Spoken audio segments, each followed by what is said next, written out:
हमारी आज की कहानी का नाम है पेड़ की गवाही। एक बार धनी राम और मनी राम नामक दो व्यक्ति झगड़ते हुए शहंशाह अकबर के दरबार में पहुंचे। धनी राम ने अकबर को सलाम बजाते हुए कहा, जहां पना कुछ महीनों पहले तीर्थ यात्रा पर जाते समय मैंने अपना बहुत सा धन और जेवर मनी राम के पास रख दिए थे। मैंने इससे कहा था कि तीर्थ यात्रा से लौटने पर अपना धन और जेवर वापस ले लूंगा, लेकिन तीर्थ यात्रा से लौटने पर जब मैंने इससे अपना धन और जेवर वापस मांगे तो मनीराम लौटाने से इनकार कर रहा है। अकबर ने मनीराम से धन के बारे में पूछा तो उसने बड़े धीमे स्वर में कहा, जहां पना धनी राम ने तीर्थ यात्रा पर जाते समय मेरे पास कोई धन और जेवर नहीं रखे थे, फिर मैं कहां से लौटा दूं। शहंशाह अकबर ने धनीराम की ओर देखते हुए कहा, धनीराम, मनीराम तो सचमुच इनकार कर रहा है। अच्छा, तुम यह बताओ कि जब तुमने मनीराम को धन दिया था उस समय कोई तुम्हारे आसपास था। धनीराम ने कुछ सोचते हुए कहा, जहां पना उस समय कोई आदमी तो वहां नहीं था, लेकिन एक पीपल का पेड़ अवश्य था। उस पीपल के पेड़ के नीचे ही मैंने मनीराम को धन और जेवर दिए थे। शहंशाह अकबर धनीराम की बात सुनकर उलझन में पड़ गए। बिना किसी गवाही के वे कैसे मान ले कि धनीराम ने मनीराम को धन व जेवर दिए होंगे।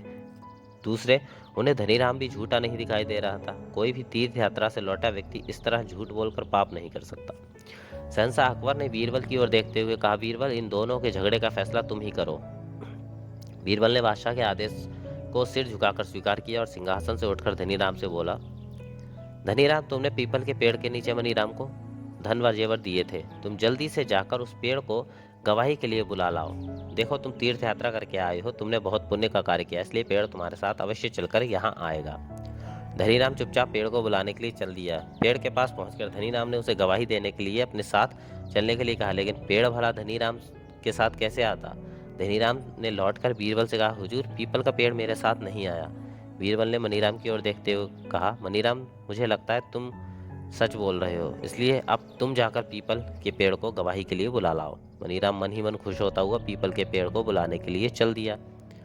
वह इस बात से खुश हो रहा था कि धनीराम तो झूठा बन ही चुका है, इसलिए अब पेड़ के आने ना आने से क्या फर्क पड़ता है। वह पीपल के पेड़ तक जाकर दरबार में लौट आया। आते ही उसने पेड़ के न आने की बात कही। तभी बीरबल ने मुस्कुराते हुए कहा, मनीराम, तुम्हारे जाने के बाद पीपल का पेड़ आकर गवाही दे गया है कि तुम्हें धनीराम ने धन व जेवर दिए थे। मनीराम हक्का बक्का रह गया और थोड़ी देर बाद बोला, पीपल का पेड़ तो बहुत दूर है, अगर वह आता तो आते जाते वक्त मुझे अवश्य दिखता। वैसे मैं अभी उसी वृक्ष के पास से आ रहा हूँ। अगर पीपल के पेड़ के नीचे धनीराम ने तुम्हें धन व जेवर नहीं दिए थे तो तुम उस पीपल के पेड़ के पास क्यों जाते जिस पेड़ को धनीराम बुलाने गया था। मेरे एक गुप्तचर ने तुम्हें उसी पीपल के पेड़ के नीचे जाते देखा था। अब तुम चुपचाप धनीराम का धन व जेवर लौटा दो, नहीं तो तुम्हें 2 वर्ष की कैद की सजा मिलेगी।